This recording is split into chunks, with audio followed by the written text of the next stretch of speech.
Magandang umaga mga kaibigan at nagbabalik po nyo po lingkod Dan Can Ride. At ito gamit natin si Zay 900 sa wakas. Woo! Sa wakas at mararide na rin natin siya dun sa papuntang Laguna tayo ngayon. Kaya napaka-exciting, no? Ilang natin siya ulit mararide sa loob ng napakahabang panahon. Kaya kailangan enjoy natin, di ba? Ayan, oh. Woo! Sarap. Medyo naninibago ako. Napakabigat. Oo. Siyempre mas mabigat siya compared sa ADV, no? Kasi si ADV napakadaling sakyan nun, magaan yun eh. Ito parang medyo naninibago ako sa handlebar. Medyo parang nalilikutan ako sa kanya. Napakainit mga kaibigan. At no choice tayo dahil ito yung usapan namin na magkikita kami ng aking kaibigan. So magkikita kami doon sa may Petron, sa may NLEX. Nakakotse siya, kaya napabig bike ako ng di oras. Nagmamotor din naman yun, kaso malayo rin yung panggagalingan niya. Kaya napilitan na rin siya magkotse. Ako napilitan na rin ako mag big bike. Okay lang naman. Oops. Ito, go na tayo. Hindi ko na papatay yung video. Kaya dire-diretso na natin. At ako'y naninibago. Okay, dahan-dahan lang kasi tagal ko hindi nag big bike at napakabigat ng big bike. Kaya dahan-dahan lang tayo. Dahan-dahan lang tayo. Ingat-ingat tayo. Mas mahirap pag sumemplang tayo. Nako, mas malaking gastos. Saka may injure pa tayo, di ba? Kaya kailangan ingat-ingat lang. Hindi tayo naka-scooter, mas doble ingat tayo. So nandito tayo sa kahabaan ng Molino Boulevard mga kaibigan. At medyo maraming sasakyan na kasabay. Kaya ako ay nag-iingat. Ako ay kinakabahan dahil tagal kong hindi nag-big bike. Naninibago ako sa kanya, ang lakas-lakas kasi. Sobrang lakas, kaya ako ay naninibago. Eto, ingat-ingat na tayo. Tignan naman, hindi naman ako masyado nangunguna. Pinapada ko yung mga ibang sasakyan. Ayoko makipag-unahan. Doble ingat talaga. Mahirap na. Hinahanap ko yung yung busina. Hindi ko makapa. May tatawid kasi sana sasakyan. Magbubusina ako, hindi ko makapa yung busina. Naninibago ako. Alam nyo kasi ako mga kaibigan, kung magmotor ako talagang relax lang eh. Hindi ako yung kaskasero, palagi nagmamadali. Alam nyo yun, para ako na lang yung hari ng kalsada. Hindi ako ganun talaga magmaneho. Kaya pag ito yung gamit ko, parang na parang sobra-sobra siya para sa akin. Gusto kong magpaka-relax dito sa motor na to, kaso parang ayaw naman niya. Gusto kong mag-relax lang yung namin, yung ride namin. Gusto kong maging smooth lang. Hindi ko nahihirapan, kaso kailangan talaga maging maging agresibo talaga. Parang gusto niya talaga magwala. Ganun talaga siya, yung makina niya, mararamdaman mo. Pag nagre-relax sa riding ako sa kanya, parang baka mamaya bigla naman ako mamatayan. Medyo kinakabahan din ako kasi nangyari na sa akin yan dati sa C1. Gusto ko relax lang, gentle lang ako. Ayoko masyado nagmamadali. Hanggang sa yun, bigla akong namatayan ng makina. And then, tumilapon ako. Tapos yung C1, yun nga, nabutasan ng ng clutch cover. Tumagas yung langis niya.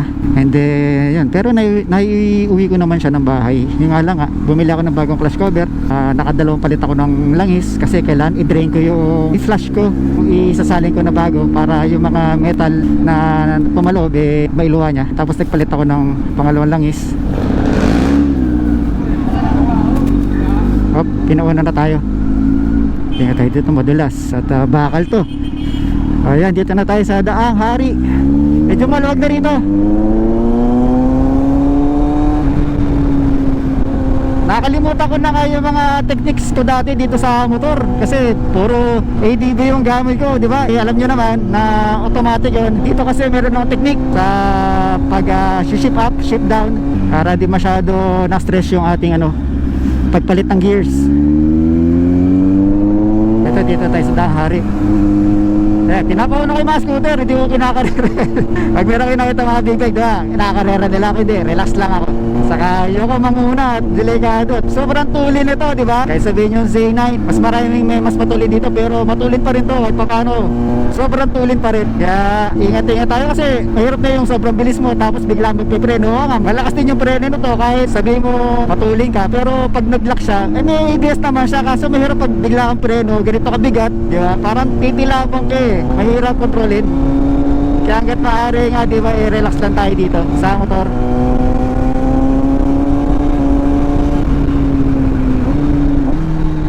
Yun nagagawa natin Ah. So dito tayo sa cash. Hanggang ngayon wala pa rin akong auto seat. Dahil di ko nga madalas ito nagagamit. Mas madalas pa nga yung kotse kaysa big bike eh. Pero alam ko naman meron dito. Nagbibigay pa rin sila para sa cash.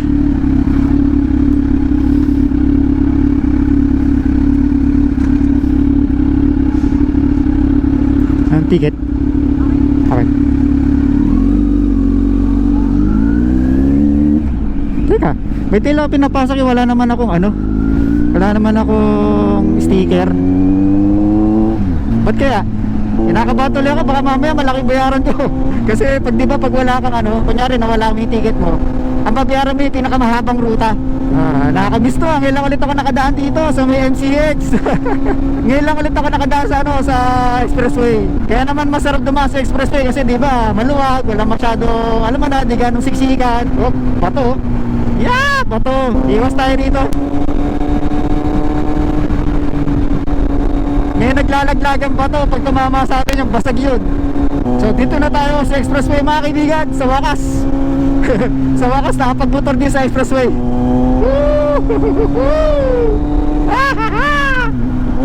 Ingat lang tayo, no? Hindi to playground. Iba kasi ginagawa playground, pero sa atin wala lang, na-enjoy lang natin kasi ang tagal natin di nakapag big bike, sa tagal kong di nakapag big bike, para ako nagiging alam nyo na, parang baguhan, parang bago sa akin mag big bike ulit kasi di ba nasanay ako sa EDB, magaan lang, madali gamitin. Ito kasi challenging talaga eh. Oops, hindi pantay yung so challenging talaga. Pag matagal kang hindi na pagmotor na malalaki, malaking adjustment talaga. Parang first time mo kumbaga. Ay dami truck. Kaya tayo. Doon kami magkikita sa Petron ng kaibigan ko. 1 kilometer na lang. Kaya tayo. Kaya tayo sa gilid. Tingin tayo sa salamin bago tayo maglipat ng lane. Baka may mabilis, di ba? Ito na yung Petron. Andala tayo.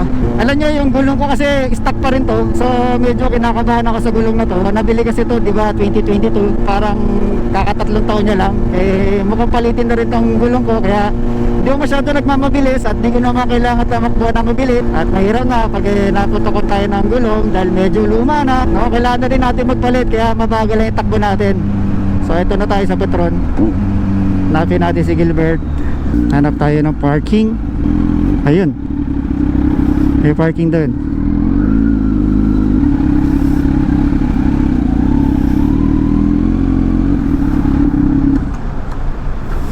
Yan, napakainit. Kailangan makaalisin agad. Kapay ko muna. Kumain lang kami sa McDo. Then si Gilbert naka kotse siya. So diretso na kami sa Eaton City. Diretso na kami ron. Napakainit.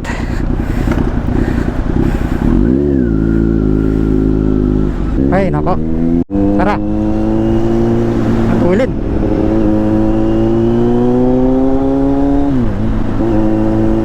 Ito tayo sa kabilat. Maraming lubak. Ayun na, ito yung mga lubak ko. Iwasan natin yan.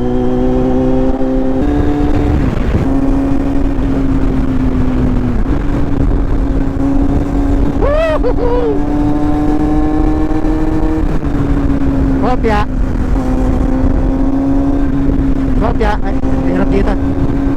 Tayo makipagpatintero kasi mahirap. O yun, diba? Nakakamiss talaga yung ganito, no? Kaya sana kung maaga yung biyahe natin, no? Kasi pag mainit, medyo parang nakakirita na yung init ng araw. Pero okay naman, malamig naman. Hindi na naman ganun ka init sa katawan kasi nahangin na naman tayo. Hindi naman traffic, di ba? Pero wag lang yung maabutan natin traffic kasi sa SLEX minsan nagkaka-traffic din talaga. Kaya kahit nakakasingit ka masakit sa katawan kasi mabigat yung motor. Ito 500, dito na pala tayo. Dito na tayo. Kopya.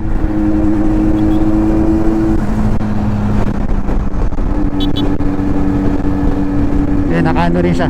Ito na pala, Eaton. Yung nakasi 1,000, nakita nyo yun, nagbusina siya, binusina ko rin. Alam niyo, parang tradisyon yun sa mga nakamotor. So dapat gagawin natin hindi lang sa mga big bike sa big bike, no? Kahit big bike sa scooter, kahit sa kalsada, dapat ganun tayo, no? Eh ang hirap kasi pag kunyari sa mga service road ka tapos binusta na yung nakamotor, feeling niya parang ang bagal mo raw, so naiinis yung binubusinahan, kaya di ba? Pero pag dito alam mo alam mo bakit ay ano sa MCX pa RFID wala cash lang pa alin po, sorry, i-installan po ng RFID. o sige pwede naman kaso hindi ko dala yung deed of sale nya. Okay lang. May plaka. Sige, thank you. Ayos. Pasok ka dyan para malinis. Pasok po ako dito. Opo, dyan lang sa may takot para malinis. Sige pa. Thank you. Yan. Install na raw tayo ng RFID, which is okay, no? Diba? Ayos. Mas okay dito. Mas okay na may RFID na tayo. Diba? Kaya pala tayo siguro pinadaan na lang kaganina dun sa entry sa may MCX, kasi siguro akala niya magpapa-install ako ng RFID, kasi akala ko naman nagpapadaan sila ng cash doon, tapos siguro walang ticket kaya pinadaan tayo. Pero eto, nakarating ako dito, sabi RFID lang daw, walang cash.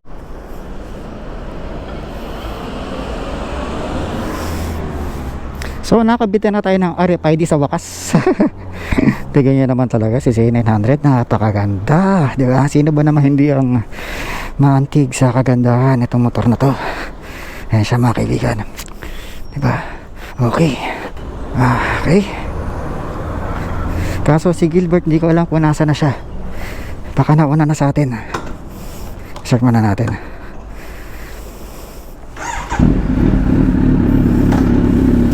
Hirap ito lang. Tara, let's. Ilang ulit ako nakadaan dito. At yung dumadaan ako rito nakamotor, papunta ako ng Tagaytay. Pakainit. Oh my god. Woo!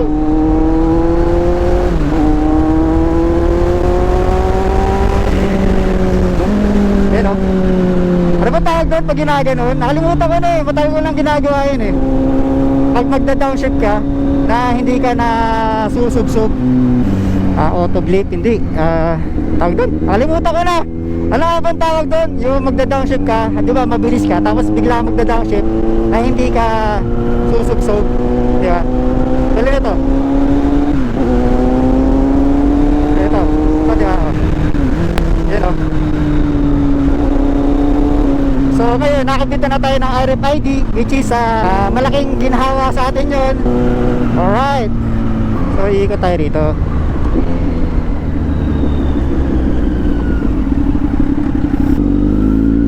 Naldidiretso tayo rito Asia Brewery.